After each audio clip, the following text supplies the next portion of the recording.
नमस्कार शेतकरी मित्रांनो, आपण आज PM किसान महासन्मान निधी योजनेचा 21वा हप्ता हा शेतकरी बांधवांच्या बँक खात्यामध्ये कोणत्या तारखेला वितरित होणार आहे आणि काय नवीन अपडेट आहे, हा हप्ता कधी जमा होणार आणि या हप्त्याची संपूर्ण माहिती आपण आजच्या व्हिडिओमध्ये बघणार आहोत.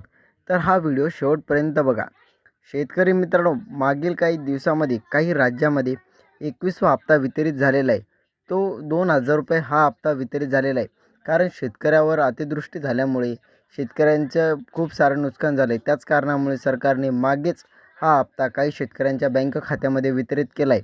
पण आता काही जे शेतकरी बाकी आहेत त्या शेतकऱ्यांच्या बँक खात्यामध्ये हा हप्ता दिवाळीच्या नंतर म्हणजेच की नोव्हेंबर महिन्याच्या पहिल्या आठवड्यामध्ये किंवा ऑक्टोबर महिन्याच्या शेवटच्या आठवड्यामध्ये या 15 ते 20 दिवसामध्ये हा हप्ता सर्व पात्र शेतकऱ्यांच्या बँक खात्यामध्ये वितरित करण्यात येणार आहे.